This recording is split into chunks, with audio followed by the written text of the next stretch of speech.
Ebben a videóban olajat fogunk cserélni ennek a traktornak a motorjában.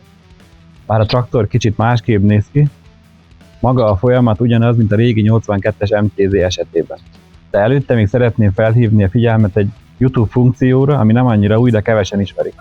Ha telefonon nézed a videókat, az unalmasabb részeknél, ha az ujjadat a képernyőn tartod, akkor kétszeres sebességgel megy a videó.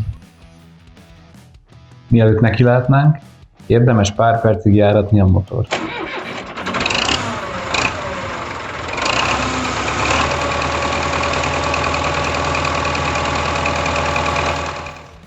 Hogy egy kicsit felmelegedjen az olaj. Amíg ez zajlik, addig össze tudjuk szedni a szükséges szerszámokat és edényeket a fáradt olajnak.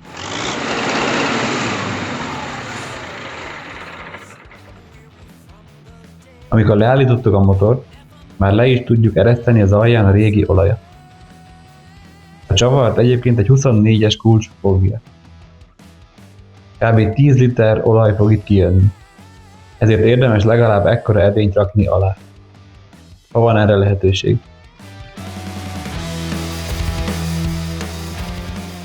Itt a videóban 2 kisebb műanyag vagont használtam.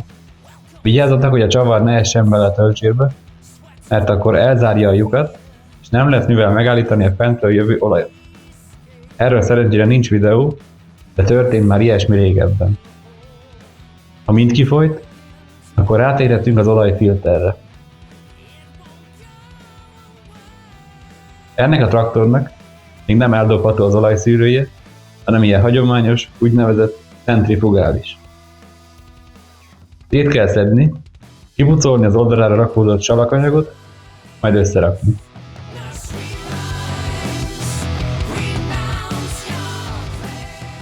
Vannak olyan dolgok az életben, amiket egyszerűen nem lehet szépen csinálni. Például nem lehet szépen körömpörköltet enni. Ez a filter is ebbe a kategóriába tartozik. Amikor leveszed a külső fedelét, amit egy 24-es kulccsal lehet megtenni, úgy tűnhet, hogy nagyon szépen sikerül. Semmi nem lett olajos, nem csinálta rendetlenséget. Aztán le kell szerelni ezt a belső burkolatot is. Ennek a csavarját egy 36-os kulcs fogja. De alulról is meg kell támasztani, hogy ne forogjon. Ha ez megvan, már le is lehet emelni. Ekkor azonban ez fog történni. Olyan ez, mint a sebtapadt letépése, jobb gyorsan túl lenni rajta. Ezeket az alkatrészeket mind ki kell alaposan takarítani.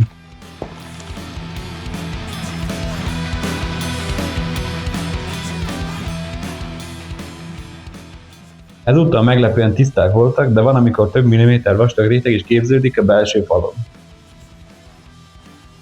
Ha minden megvan, akkor összerakhatjuk.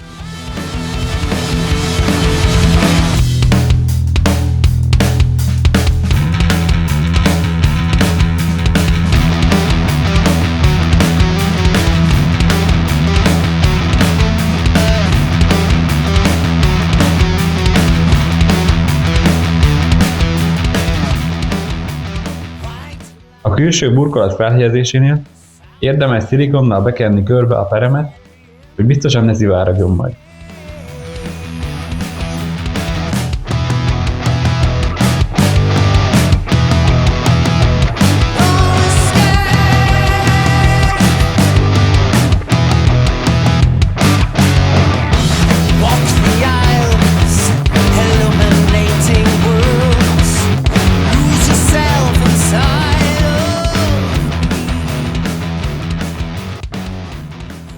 Ekkor visszatehetjük az alsó csavart.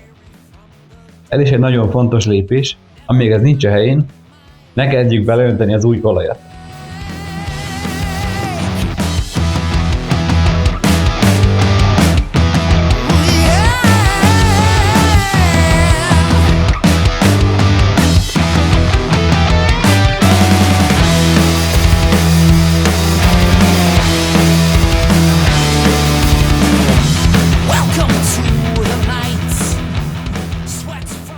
Mivel nagyjából 10 liter volt benne, ennyit fogunk beleönteni is.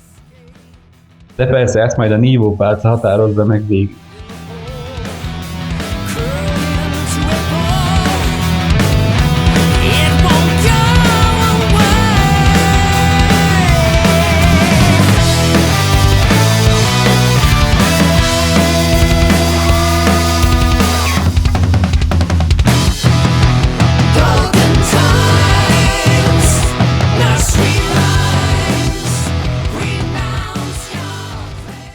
Amikor megvan a megfelelő szint, indítsuk be a motort.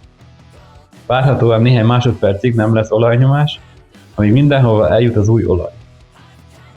Sajnos a mérő óra nem működik egy ideje, ezért csak a kis visszajelző lámpára tudunk hagyatkozni.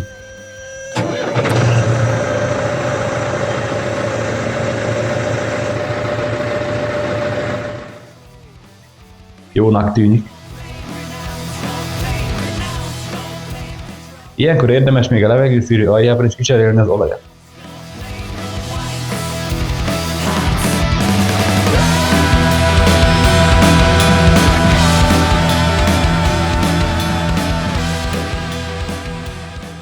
Az alsó tartályt 2 szárnyas csavar tartja alulról.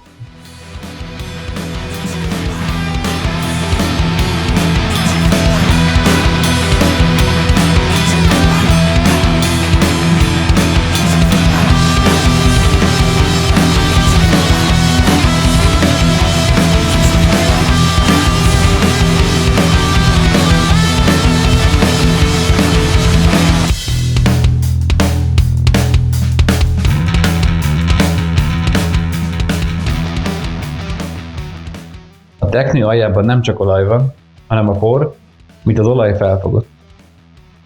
Valahogy úgy működik ez, mint a vizes porszívók.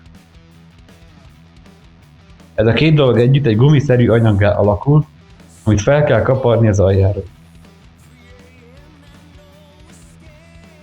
Ha ez is megvan, akkor feltöltjük tiszta olajjal.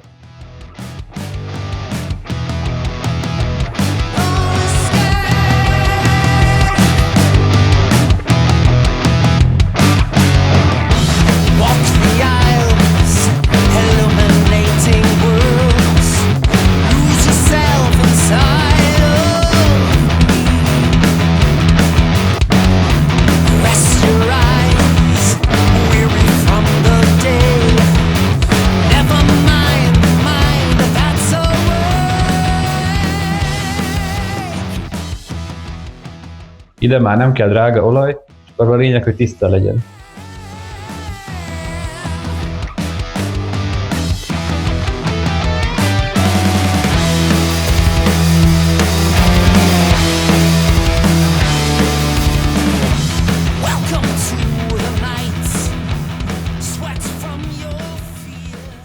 Az ilyen olajcsere után az első munkanapon érdemes néha megállni munka közben, és körbenézni a traktort, hogy szivárog-e valahol, vagy meglazult-e esetleg az alsó csavar, vagy a levegőszűrő szárnyas csavarjai.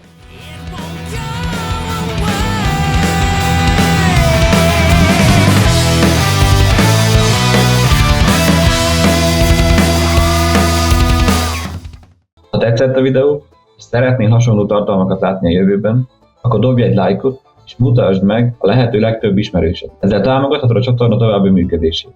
Ha pedig még nem tetted volna meg, ami a legfontosabb, hogy iratkozz fel a csatornára.